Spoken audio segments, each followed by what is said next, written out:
எல்லோருக்கும் வணக்கம். நீங்க பாத்துக்கிட்டு இருக்கிறது உங்க favourite channel social trend Tamil.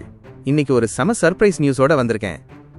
நம்ம தளபதி விஜய் அண்ணா அரசியலுக்கு வர்றத பத்தி பல விமர்சனங்கள் இருக்கு.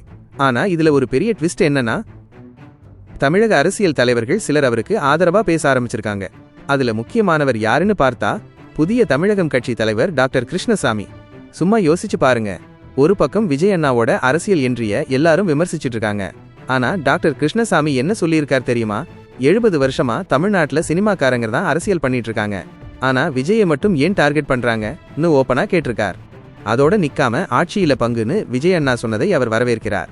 அது ஒரு நல்ல அரசியல் நிலைப்பாடுன்னு சொல்றார். அப்புறம் அங்கிள்னு விஜய் அண்ணா சொன்னதுக்கு ஒரு பெரிய சர்ச்சை போச்சுல்ல, அதுக்கும் அவர் ஒரு கிளியரான பதில் கொடுத்திருக்கார். அங்கிள் ஒரு கெட்ட வார்த்தை இல்லை, அது மரியாதையான வார்த்தைன்னு சொல்லியிருக்கார். இப்போ இந்த பேச்சுக்கு பின்னாடி ஒரு பெரிய மேட்டர் ஓடிட்டு இருக்கு. புதிய தமிழகம் கட்சிக்கு தென் மாவட்டங்கள்ல, குறிப்பா தேவேந்திரகுல வேளாளர் சமூகத்துல நல்ல செல்வாக்கு இருக்கு. ஒருவேளை டாக்டர் கிருஷ்ணசாமியோட இந்த ஆதரவு தவிக கூட கூட்டணி சேர்றதுக்கான ஒரு அறிகுறியா இருக்குமோன்னு அரசியல் வட்டாரத்துல பேசிட்டு இருக்காங்க. விஜய் அண்ணா இப்போதான் அரசியல் பயணத்தை ஆரம்பிச்சிருக்கார். அதுக்குள்ளே ஒரு பெரிய கட்சி அவருக்கு ஆதரவு தெரிவிக்குதுன்னா இது ஒரு முக்கியமான விஷயம்.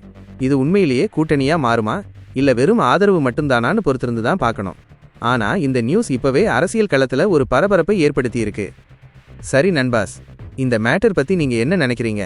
உண்மையிலேயே புதிய தமிழகம் கட்சியும் தவேகவும் கூட்டணி சேருமா? உங்க கருத்துக்களை கமெண்ட்ஸ்ல சொல்லுங்க. இந்த மாதிரி சூடான அரசியல் அப்டேட்ஸ் உங்களுக்கு உடனுக்குடன் வரணும்னா நம்ம சேனலை சப்ஸ்கிரைப் பண்ணி அந்த பெல் ஐக்கானை தட்டி வச்சுக்கோங்க. அடுத்த வீடியோல வேற ஒரு சூப்பர் அப்டேட்டோட உங்களை வந்து பார்க்கறேன்.